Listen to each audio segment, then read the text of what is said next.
And welcome to Conservatives Talk. And we're going to continue with our series of candidates for GAGOP Executive Committee. And today we have Vicky Consigula, who's getting ready to run for treasurer.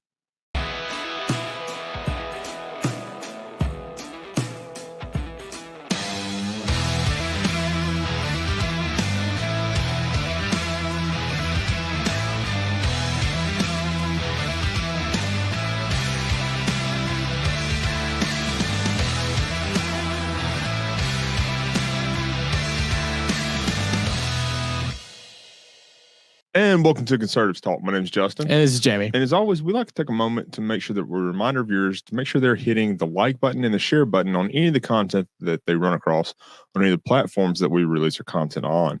We also encourage our viewers to make sure they're hitting that subscribe button.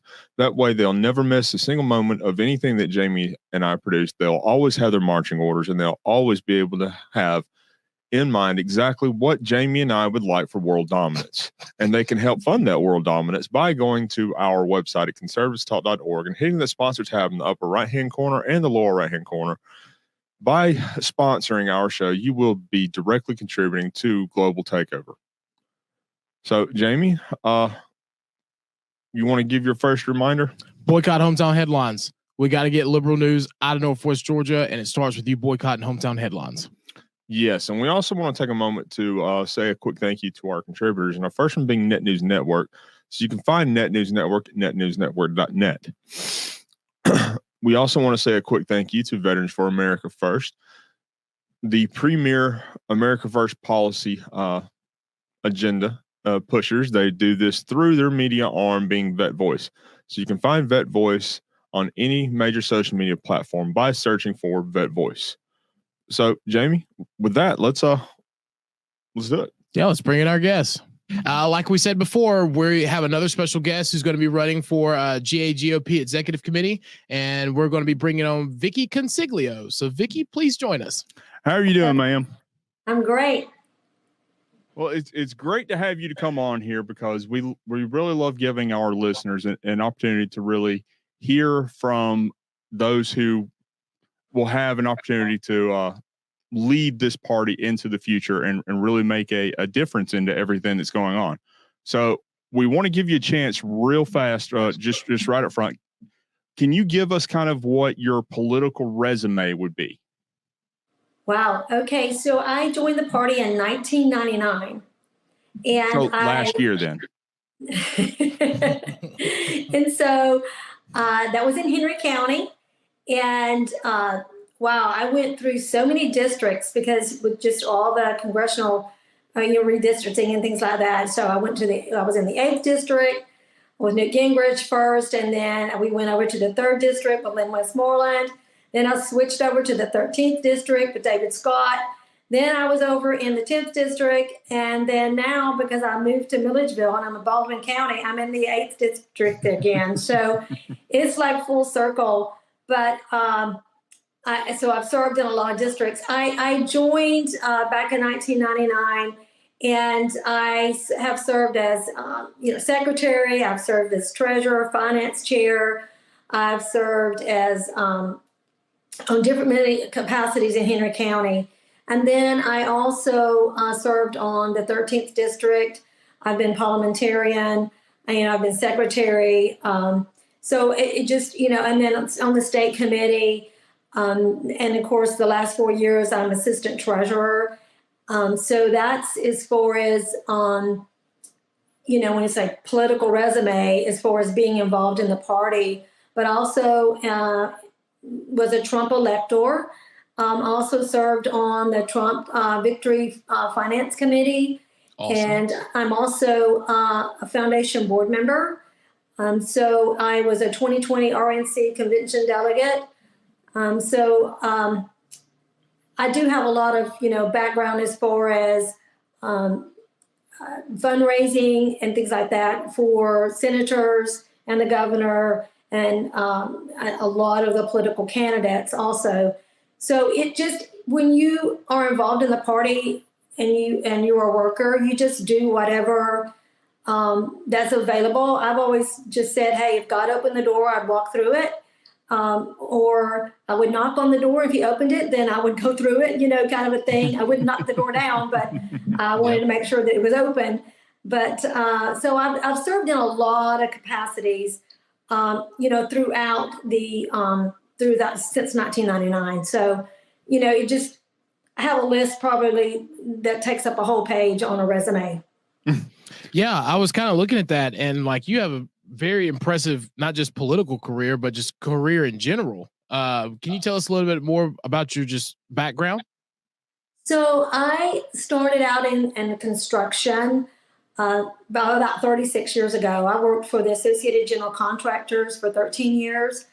And then 26 years ago, I was hired as the executive director of the Georgia Utility Contractors Association.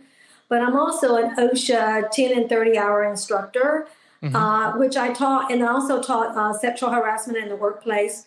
And you can understand a woman in construction back 36 years ago, that was breaking the glass ceiling back then. Without a doubt.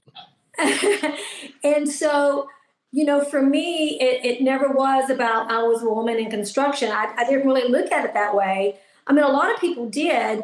But the Georgia Utility Contractors Association, they were looking for someone who was going to be a worker, boots on the ground type of person.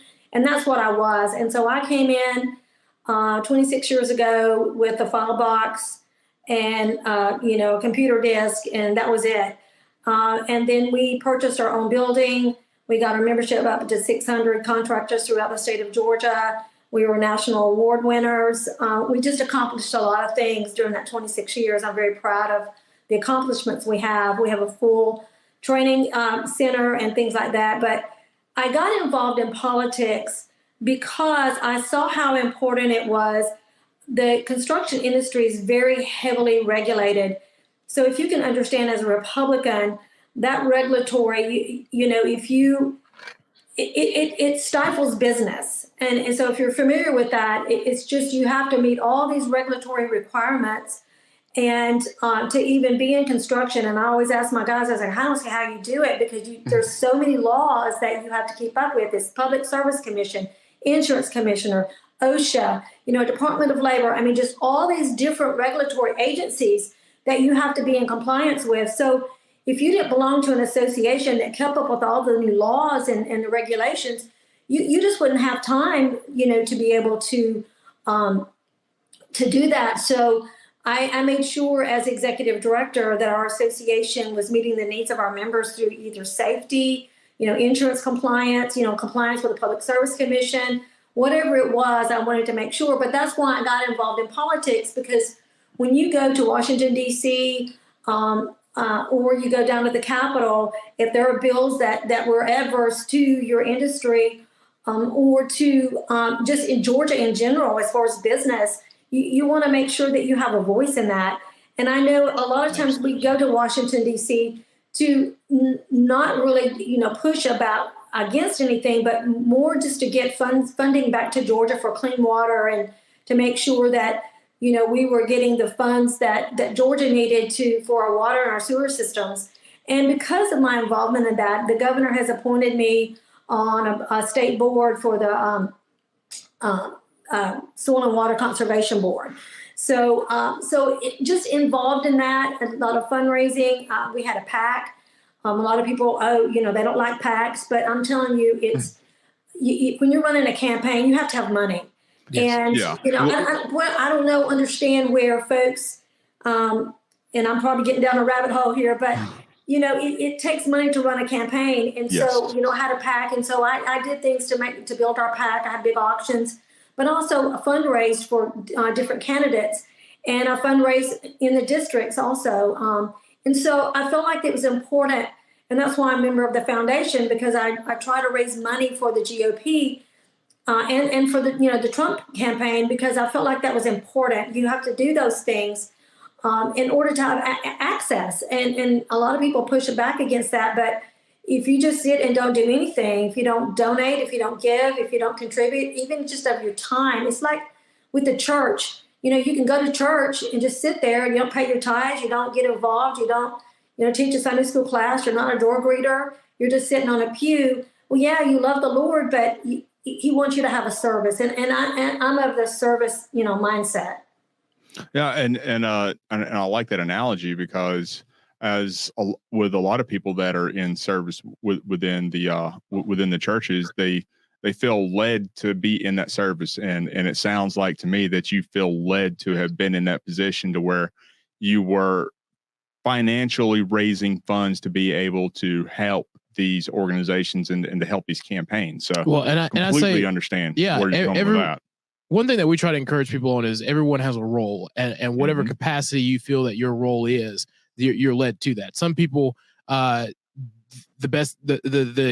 thing that they're best at is raising money, giving money, knocking doors. There's a spot for everyone, and I think it's really great that we have someone like you with inside the party, and you've been involved for a while. You're currently the assistant treasurer. Am I correct? And you're running for treasurer? That's correct. I've been assistant treasurer for the last 4 years. That's correct. So kind of tell us a little bit about what your role is now, what the difference between the assistant treasurer and the treasurer, and kind of where you visualize this position going to if you were elected. So I don't know if you guys know that Joseph Brannon is now the treasurer of the state party. So Joseph is not running for office for another term. And so that's why I decided to step up as treasurer. So basically, Joseph he's awesome. And so he did a very good job at what he did. So it kind of left the assistant treasurer, which if you don't have a treasurer, then the assistant treasurer has to step in. So I never had the fear that he wouldn't do his job. So I had to figure out, okay, am I just going to sit here and do nothing? Because I'm a doer. And so that's not in my DNA. So I wanted to make sure that I was a doer and I was contributing. So that's why fundraising was kind of my forte. And that's what I did. And that's why I'm on the board of governors as far as the foundation. I want to make sure that we have money in the GOP. I also fundraised for, like I said, Trump, Herschel Walker, Governor Kemp, and even, Loeffler and Perdue. I mean, I fundraised because I felt like that was important. So as assistant treasurer, what I did, I just focused on fundraising because Joseph was doing such a great job as far as, filing the FEC reports and letting folks know, how we were financially, which I want to say we are excellent financially. A lot of people don't believe that, but we are. So when you're physically sound and you have that responsibility and you're conservative, then you know that things are okay. Then you can kind of go and try to do something else that's going to help the party.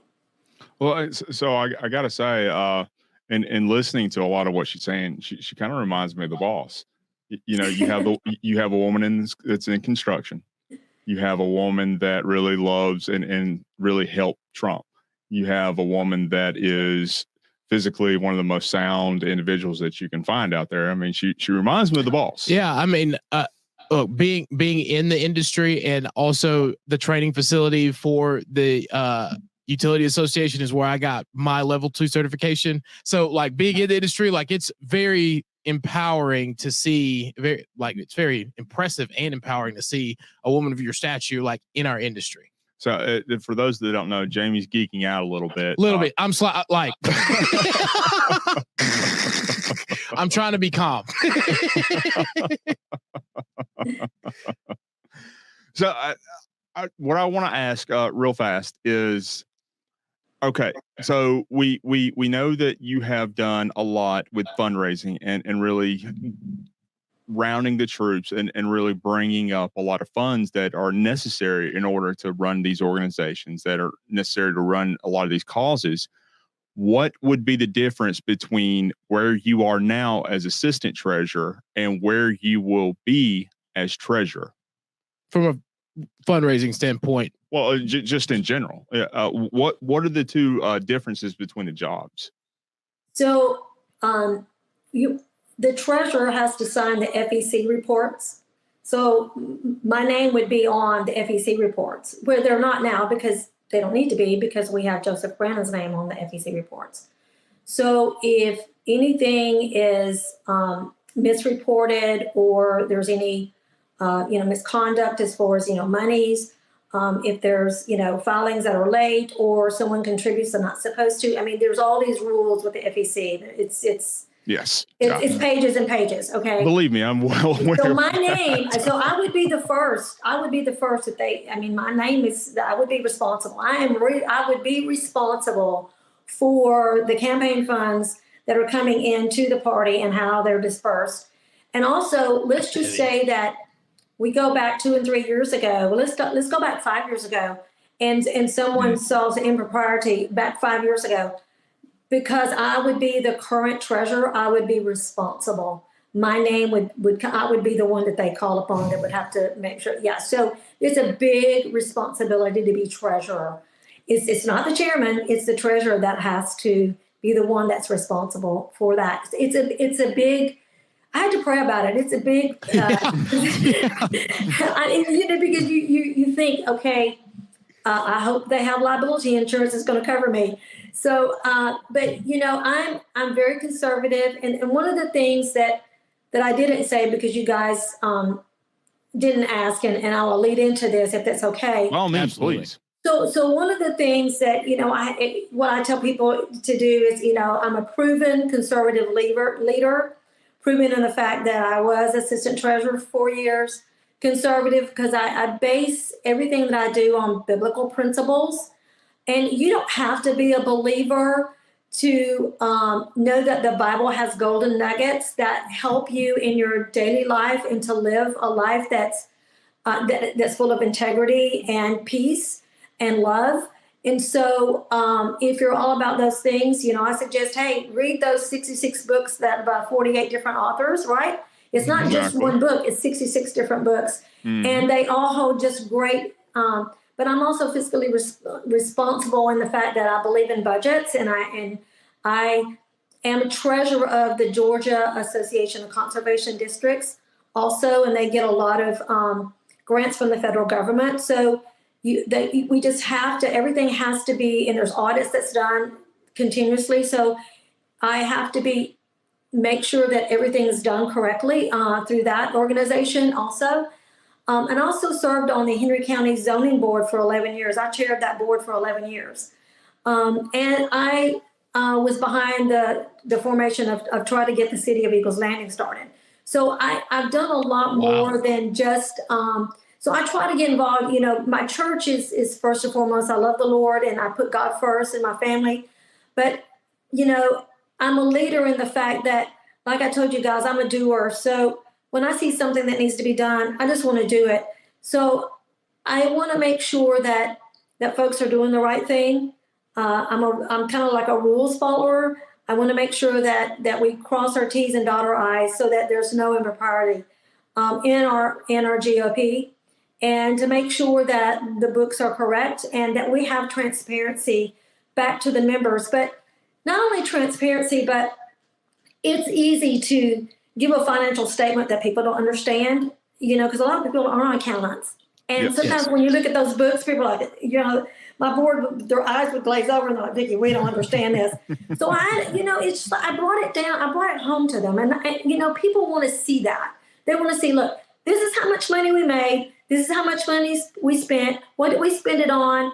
Was it spent, correctly? That's what people want to know. And that's the only message they need to hear, right? Yes. Well, I couldn't agree more. Oh, I want 100%. people to know that because of all the things that I've done, you can't do the things that I've done. You can't be appointed by the governor. You can't sit on a zoning board for 11 years. You can't be vice president of the Georgia Health Plan Trust. You can't be secretary of the Physicians Health Plan Trust. You can't be an elected official in Henry County. You can't be those things if you don't have the track record, because be sure your sins will find you out if you don't do the right thing, right? Yes. Yes. Yeah. And And I will say, one of the things that you said there was, to me, incredibly powerful, is that you would be taking responsibility and that you would be taking kind of the forefront when it comes to the financial area for the state party when it comes to the treasury position. Right now, you said that you're just in a role to where you're ultimately kind of not to degrade anything with it, but in a fundraising position or role. But by moving into the new position, you would ultimately be taking responsibility for these reports that would come down on your head as opposed to anyone else's. So that's to me, that's a very powerful position that you're willing to take that step to come up to where you're not just one of the workers, but you are ultimately responsible for everything that everybody's doing. And a lot of people say, or a lot of people see, you have the chairman of the Georgia GOP. Well, a lot of people don't understand is that the treasurer for a state party organization is just as important as any other position in the entire executive board because of the financial burdens that do fall on them and their head. And in politics, good or bad, finances is where we live and die. And to me, first and second and third, or however many you want to, vice chairs is nice, but it's really chairman and treasurer. Yeah, because that's the and head, secretary because you have to have the recording. Record. Yes. Between maintaining the minutes, maintaining the financials, in the end, being the one who can, be responsible, and kind of the head of the snake is just that. Those are the most powerful positions. Yeah, it's the rest is just kind of line of succession. They serve at the will. And everybody chairman. has his purpose, but yeah, they serve at the will of the chairman. That's the big thing, is making sure that we're financially sound. And I think your career has prepared you to step into a role like this. Because if you can handle soil and erosion control and just being again someone who is in love with water conservation. So everyone that's listening, just remember, Jamie is incredibly biased about what he was saying.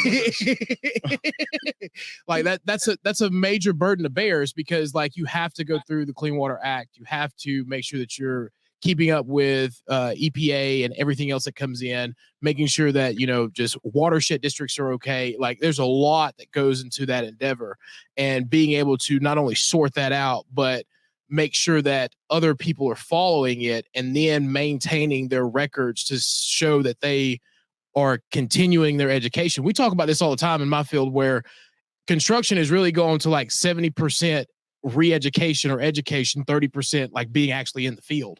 And so the people who maintain that are very powerful people. Not just maintain, but ultimately are responsible for everybody else that would be underneath them for that, and everything that would come out underneath them.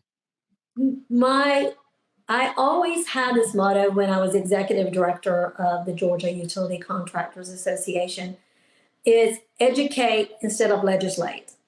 And so we were all about education, educating, like you said, making sure the construction workers were in compliance, making sure that they knew what the laws were, and all their certifications that they need. It just wasn't the NPDES certifications. They had to have competent person excavation, confined space. They had to have OSHA 10 and 30 on some of these jobs. So there's a lot of certifications that they had to have.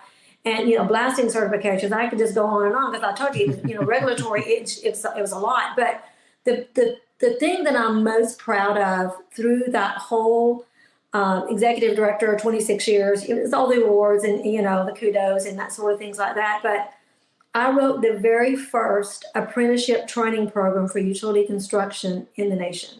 Oh, wow. Wow. Yeah. Okay. And it's a pretty thick book, and to go through it, it's a 2-year program. But it's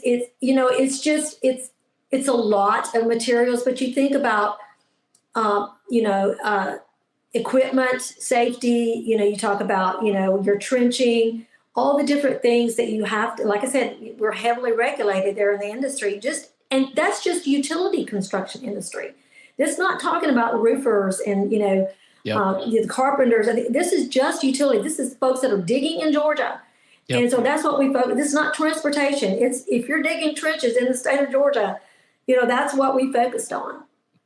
I spent a summer in Indianapolis doing spotting and trench digging for, I'm not even sure what cable company it was, but we were helping to run I guess you would say it, the plastic insulation or the plastic casing for high speed internet through a lot of the neighborhoods in Indianapolis. And yeah, the training that I had to go through just to be able to dig a hole was immense. Yeah, I just got done with that little about 3/4 mile burial project, and the coordination between all of that, between all the utilities, getting the burial done, and then it's just really impressive, just the fact that this is what's maintained. How do we make sure that everyone has their proper spacing, especially when you're trenching? Make sure everything is located properly, and then what happens if something was not located properly? How do we do that? So someone who can kind of manage that for all of the utility companies, because there's a lot of utilities that people don't even realize they're on the power lines or in the ground. That's impressive in itself, to be able to maintain that, keep everyone coordinated, which really shows your strength and how do I put this? Patience.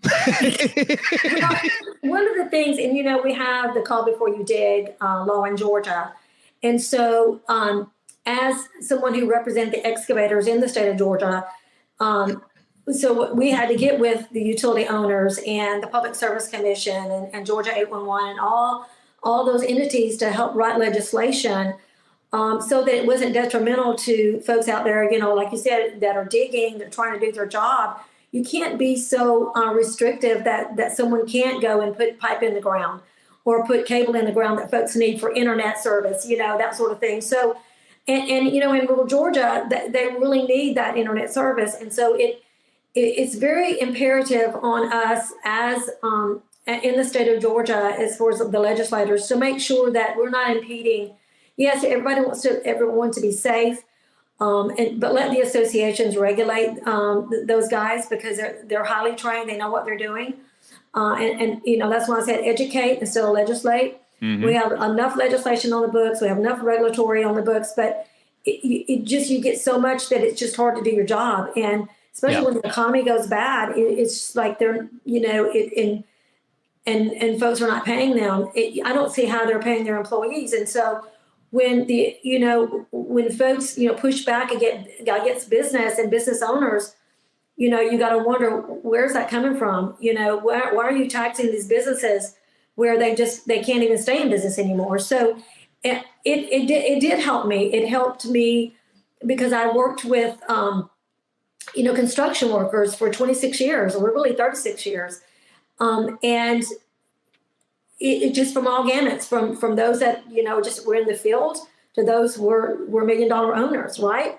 And so you have to be able to communicate on all different levels with all the different types of, regulatory agencies and legislators in DC as well as in the state. So it's very important that you have a good reputation, that you know that when you call someone up, that they know who you are and they know who you represent and they know why. And so when you're going down to the Capitol and you're saying, hey, this is detrimental to our industry, they listen. They want to know why, and you rally the troops. And so with any industry and with really any association, that's what it's all about. And so that's what I did for 26 years is, I stood up, and I always told my board, I'll be on the front lines, I'll be on the firing squad, but y'all better be behind me. Yeah. Y'all better have my back. Don't let me by myself. I'm like a little pit bull, And but I don't want to make this a utility conversation, but it's really impressive to see people who have been doing this for a while, who can go out in the field and they can tell you just by the look of the conduit sticking out of the ground, like whose line that is. Again, Jamie's geeking out a little bit. So yeah, to kind of really get back to the merger between the two conversations, we've talked a little bit about how your background has kind of led you here, things that you can see the Treasury, as treasurer, where that goes. Is there, like we've asked everyone this, in your first couple 100 days, is there anything that you personally in your position want to see accomplished? What would be different from where things are now that you in your new position would make changes within the first 100 days? wow, I don't know that there needs to be change, except for we need to continue. Well, it's too, and I take that back. One of my platforms is get mad, Mm-hmm. make a difference, right? Mhm. Absolutely. How do we make a difference? We do that by finding out what we have in common, and we build upon that. I don't agree with my husband 100% of the time. It's like Jamie and I. We don't agree 100% of the time Right, either. but I'm still married to him. In My my girlfriend told church, me that I was don't agree annoying with earlier. I don't agree with every single thing. I mean, it's so you find those things that you have in common, and you make a difference by building those relationships. Whoever the new chairman will be, I don't know who that's going to be, right? Mhm. Is it Yeah. is it going to be Josh McCoon? Is it going to be Rebecca Yardley? Is it going to be Dennis Fudge? Who's it going to be?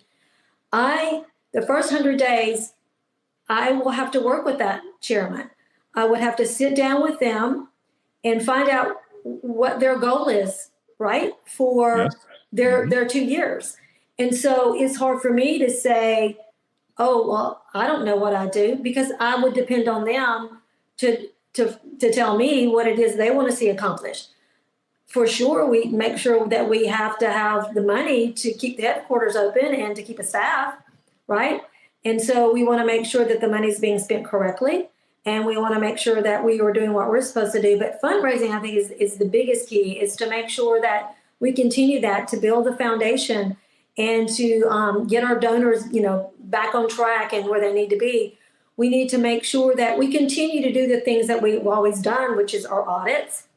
Mhm. And being transparent to the members of the GOP, the state committee. So it's the continuation of what we've already done. I mean, we have really, a lot of people don't know this, but we came in let's see, 2018, I think it's $234,000. Yeah. We came into the beginning of 2022 with $2,500,000. We're ending our year with $2 million, even though we spent $10 million during the election, but we raised $10 million. So, and you want to spend what you raise, right? You want to keep that money in the bank, right? But I'm proud to say that we've got $2 million in the bank. It's better than what we started out with 4 years ago. Yes. Oh yeah. So Yes. it's to keep that going. It's to keep that momentum. It's to bring back the integrity and confidence of the GOP, and if there's a divide, to bring it all. Let's bring us all together. Let's find out what we have in common. Let's get mad. Let's make a difference. Find out what we have in common and build on that. It's a principle of the Bible, right? You reach out, you reach across the aisle, you find out, hey, this is what we all can agree upon. We can agree to disagree on some things, but this is what we all agree on. It's the platform of the Republican Party. Let's move forward and do the doings of the Republican Party. Let's get 2024. Let's get our president elected, a Republican president elected in 2024. That's our goal. So the first 100 days, that's what we need to be focused on. Perfect. Yeah, I couldn't agree with you more, because Everybody. Perfect. And coming in as a treasurer, not knowing, who the chairman's going to be, I feel like that was a great. Yes, absolutely. Because the main thing for me is making sure that we don't spend more than we already have, and that we can continue to fundraise at the level that's necessary to make sure that all Republican candidates in the state of Georgia feel that they are supported.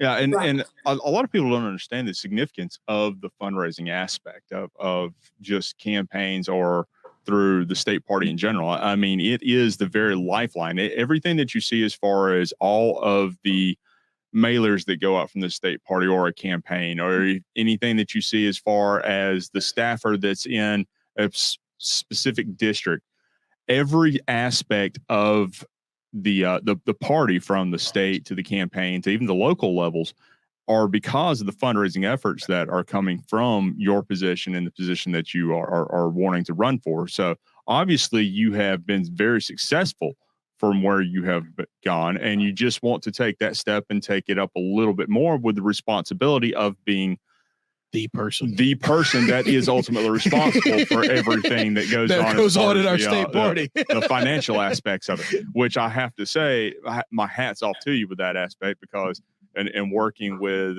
other guys that are FEC compliance guys, other guys that are really responsible for the fundraising aspects, the stuff that they have to deal with, especially coming from me, I don't want their job. Right. And, I had to be very prayerful about it because it is a big responsibility. It is very. And a lot of folks they won't say, hey, I'm a Christian and I base, everything I do on Christian principles. But the reason I do that is because I want folks to know that I do have the integrity and I do have a conscience and I am very conservative and I do believe in budgets and I believe in holding on to the line that, it's what I tell folks. It's so funny because I say my husband, I don't know if you know Dave Ramsey, but I say my husband's Dave Ramsey on steroids. we just moved. We're very proud. We just moved down here to Lake Sinclair, but our house is paid for. We don't owe anyone anything. All of our bills are paid for. And so I can I have comfort in my heart to know that we've done the things that we needed to do and to say that we're conservative, to say that this is. I looked up the word conservative in the dictionary. Well, actually, I Googled it. And it says not willing to change. And I thought to myself, what? That's what conservative is? Are you kidding me? I change my hair all the time, right? I buy new clothes. That doesn't, but it's it's traditional values. And so I'm that's when I say reach across the aisle, for all the things that we have in common. You don't have to believe everything.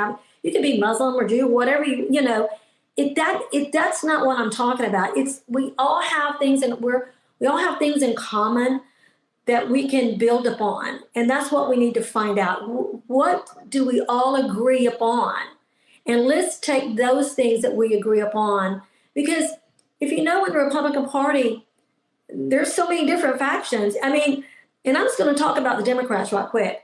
You could be the worst scoundrel that there ever was, but they'll support you anyway. It doesn't matter. Oh, right? Yeah, very much but so. Republicans, we eat our own. I mean, you do something untoward and buddy, you can let them bury you, right? Yep. So, and I'm glad. I mean, folks hold you accountable and they should.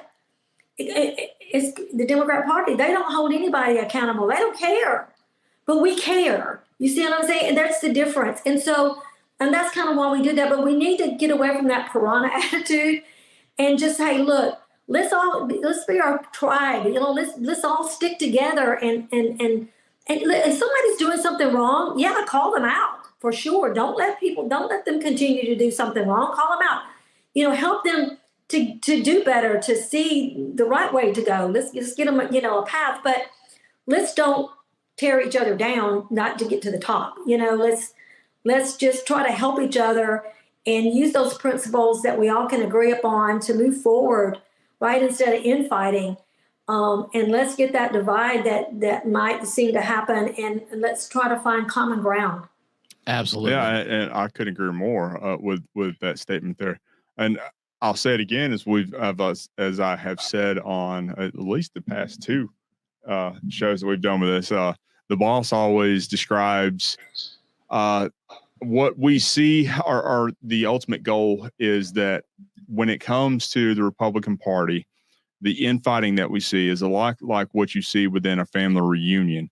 Everybody comes together, they all scrap it out, and then at the very end of everything, they all come together and they take the big family photo and everybody smiles. Right. So it doesn't matter what goes on before, and I guess you could take this as far as a primary aspect. It doesn't matter what goes on before the primary.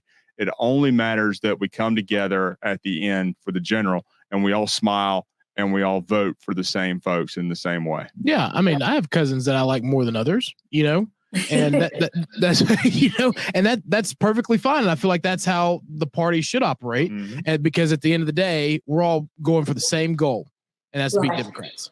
That's right. That's right. 2024, we want to make sure that we have a Republican president elected. And how we do that is we all, stand together, make a difference, raise the funds that we need to support those candidates. And, it's not the top down, it's the bottom up. And it starts at the precinct level. It's building our precincts, making our counties stronger, which makes our districts stronger, which makes our state stronger. We can't do it without those, the grassroots folks. And I've been there in the trenches with, I've built precincts, so I know. And so it starts at that level. And so you can't be so high-minded up in the executive committee that you're not seeing what's happening on the ground. You have to build those precincts. You have to get people engaged and to feel like that they're a part, instead of wanting to take their ball and go home and say, I'll never go vote again. I'll never, contribute again to the party. I'm just going to give to the candidate. And that's good. But, you have to realize we have a headquarters, there's staff to be paid, how are you going to do that? So, it's educating the grassroots, and being transparent and having the integrity that folks trust you, and they know you're doing a good job, and that you're going to do the good job, and that you're going to be there for them, and that you can answer the questions and be sincere, and not just give them lip service. You know what I'm saying? And not just be political, but just really be truthful and forthright with everyone. Yeah, and I really like what you said there. When it comes to the aspect of the fundraising part and the giving financial contributions with that, a lot of people, especially that I've dealt with that, a lot of them are saying, I don't want to give to a party. I don't want to give to the national party. I don't want to give to the state party. I want to give directly to the candidate. And I do understand that aspect of it, and I can appreciate that. But at the same time, a lot of folks don't understand that the significance of just how far contributions to the state party can go. And I speak specifically about the Georgia State Party, because a lot of the work that we see on the ground roots level, what was there? Several million doors that were door knocked. There are even more phone calls that were made just in this past election. I mean, it's impressive just to see the orchestration of exactly what it is that these finances can help to really build from a grassroots level. Yeah, we had the GAGOP staffers who were in our district this past cycle. The past two cycles. Well, the past two cycles were great, but this past cycle in particular knocked on over 600,000 doors, and came into an area that they had never been in before. And all that really is a testament to the strength of and support that was given to them by the state party. Another big thing that you said just a minute ago that really resonated with me was it's, the bottom up approach. I'm a big believer in the fact that if we can bring people into the party young and continue them to be a part of the party, they can rise as far as they can. I started knocking doors and passing out signs when I was 16, and now I'm a county chairman, and I think that's really big, especially if we can get that into the mindset of younger people, because you grow up being a part of a conservative movement. So you understand the value of being a conservative as you get older. And then when you go off to college, your mind frame doesn't change with that. And I think that's very important, especially as, we have younger generations come into the party, to instill that from a top down perspective of ideology so that they can rise from the bottom up. Yeah, exactly. We had several folks that came in and worked with the campaign where I was at, and they started out at 17, 18 years old. Now they are leading some of the statewide grassroots initiatives, not only just here locally, but throughout the United States. So, I mean, you get them and you hook them young, they really understand these principles, and they really live through these principles. The other thing that I think that we could be doing better is our minority participation. I don't know how many folks that I ran into that voted for Trump, but don't tell anybody. It's like they didn't want their family to know that because they're conservative. Mm-hmm. And so I got that, but it's like, what were we missing? And I knew that we were missing something. There's a good friend of mine. Her name is Linda Vega. And of course, I don't know if you guys know Shelley Winter. But I didn't say this, but I am also chairman of the 2023 convention here in Georgia in Columbus this summer. Okay. So, but I've asked them to put a program together. It's called Here We Grow Minority Outreach. And because I attended a panel that Linda Vega had put together several years ago. I attended that panel. It was a presentation. And they asked us questions about, what was important, they thought, to the Black community or Hispanic community. And we all missed it. We all missed it. And so they just came with these just golden nuggets of inspiration and what was important to the Black community, the Hispanic community, and how we could reach out and get more participation. And so that resonated with me so much. And so I wanted them to have that presentation there at the convention. So they're going to be down there in Columbus and doing back-to-back presentations, because I feel like that is so important for us right now. We're just missing that big chunk of voters that could be with us.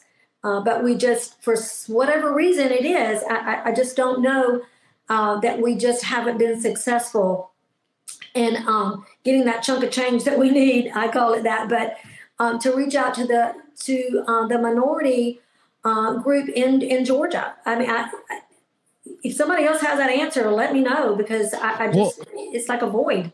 It's kind of amazing that you brought that up, because our last episode with Kelvin King, we kind of started to talk about that. I've looked up to Kelvin for a while because of his construction background and his procurement background and things of that nature. And then we started talking about those are the principles that our parents and our community instilled in us. But why isn't everybody else kind of being open about the fact that there are a lot more Black conservatives, especially in Georgia, than they want to be open about? Right. And so, I think that's going to be a very big push for us across the state, whether it be through, PACs or different organizations, to kind of bridge that gap and bring them in. And so Kelvin and I are really getting started on something. We really want to make this work. So I will say I'm going to be that guy real fast and kind of throw something out there when it comes to some of the things that could be done better in the upcoming election cycle. Here in Floyd County, we had, or the local party here had reached out to the state party in an effort to really get pamphlets, any sort of literature that was bilingual. We ended up having to, or they ended up having to rely on an outside organization to really get anything that was printed in other languages. Yeah. A lot of the Hispanic community here in Northwest Georgia is probably more conservative than any other community throughout the entire state, just because of the life that they lead, their culture, everything along that line, and how deeply their faith runs. And by reaching out to the state party, it kind of heard nothing but crickets on that aspect. Yeah, I'll tell the story. So I called 4 times. I wasn't going to do it. Yeah, I know. That's fine. I don't, why not?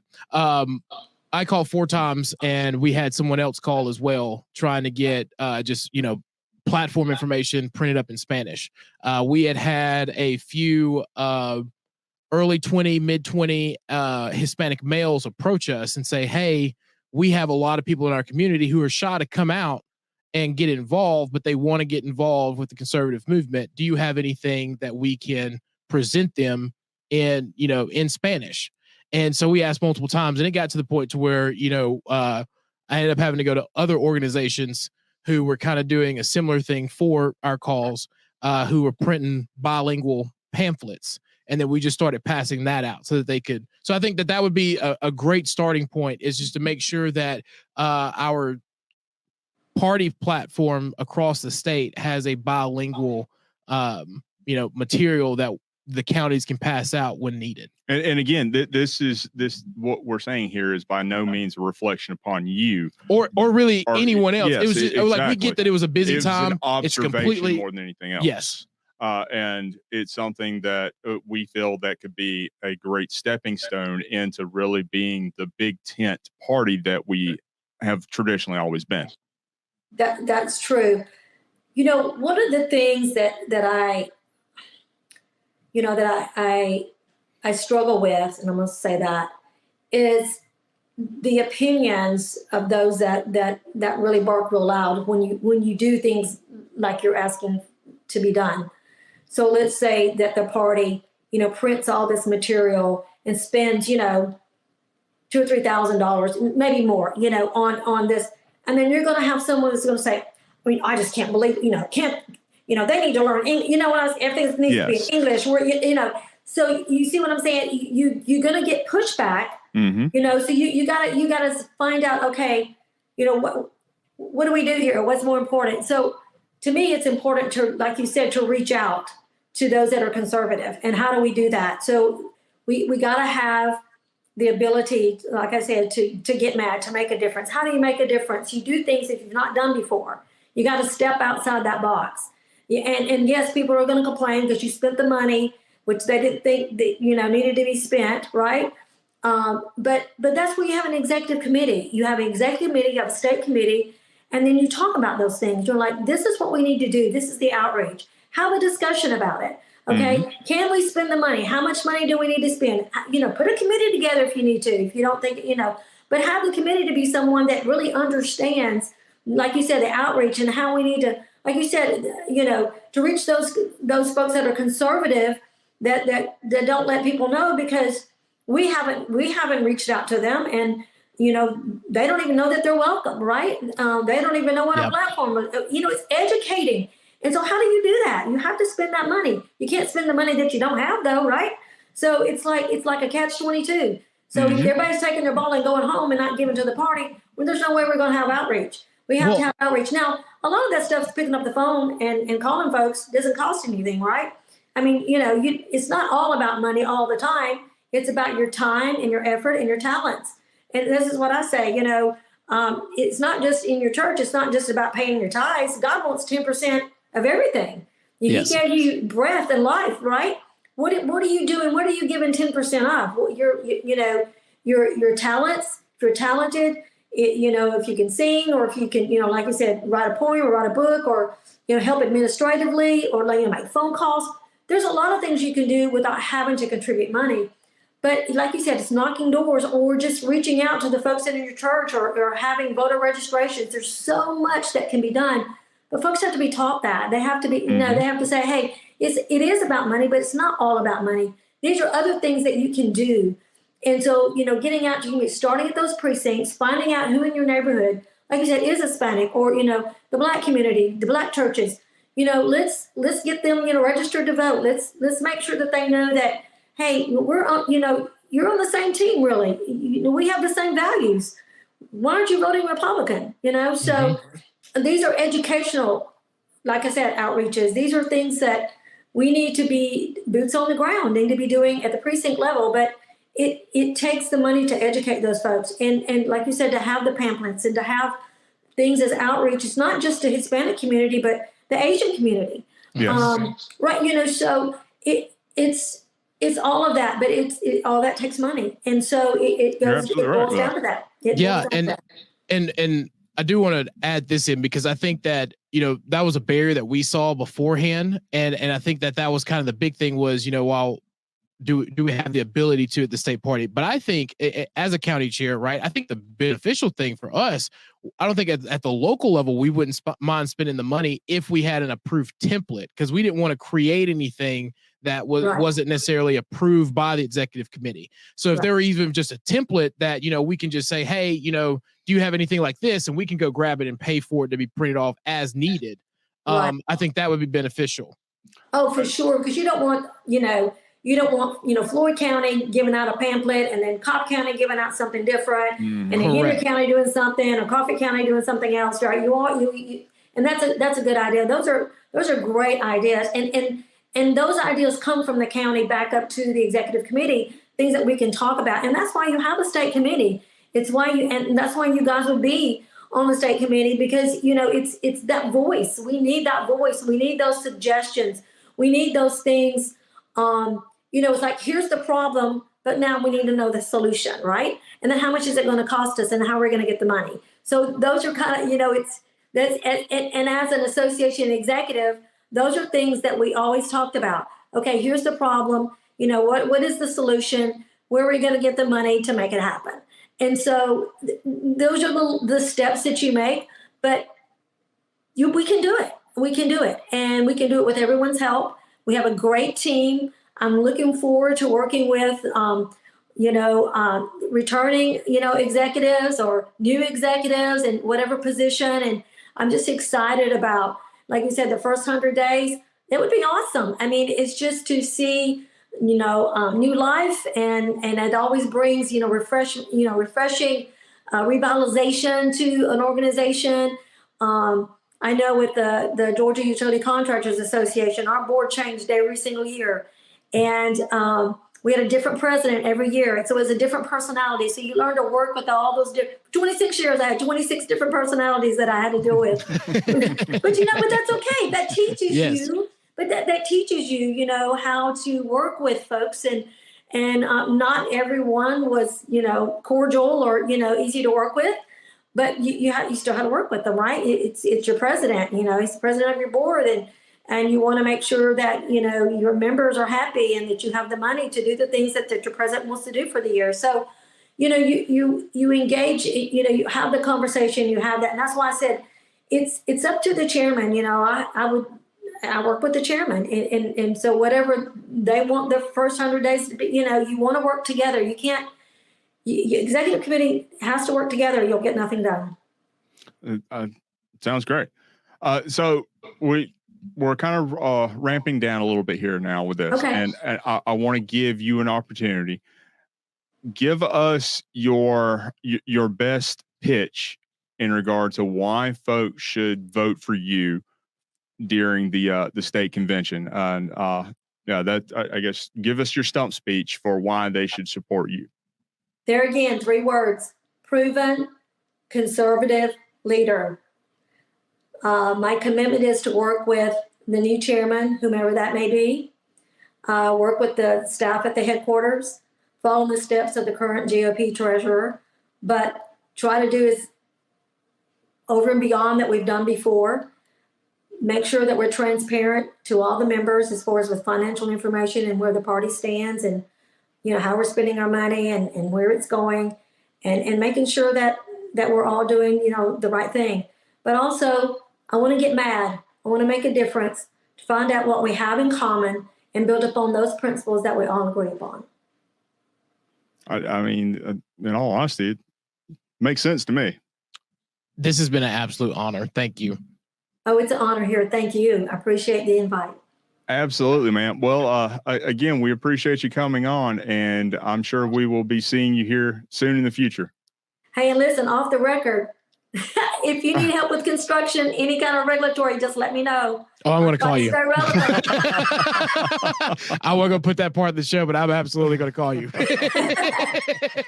I'll have to send you my cell phone number. You call me anytime. Okay, thank you. You're welcome. Well, again, man, thank you for coming on, and we'll see you here soon. Okay, thank you, guys. Vote Vicky. All right. Well, that was very informative. It sincerely was. Still kind of starstruck. I mean, if you can't tell, I'm a big nerd when it comes to soil and conservation as well as construction. And this was an honor to have Ms. Vicky on. So thank you again for joining us. What? We're back. No, I'm just Vicky is incredible as far as what she's been able to do for the party. Through her fundraising efforts, we have gone from broke to flush. In all honesty, we'll say that, from broke to flush, in her terms. So we would wholeheartedly love to see her continue what she does as treasurer for the party, and where she not only continues to really help us out financially, but she ultimately takes responsibility for all of these, everything on the financial aspect of it. because as you said, there's really only two serious positions on the GAGOP, and that is the chair and the treasurer. I would say it's the two most important. Well, real serious. I mean, it's the same thing. I'm just hurting feelings more than what you're doing. Yeah, passive me. Poor thing. Somebody get this guy a cookie. Well, but seriously though, Vicky has done a great job. She will continue to do a good job. So come June, make sure that you do support Vicky and voting her in as our next GAGOP treasurer.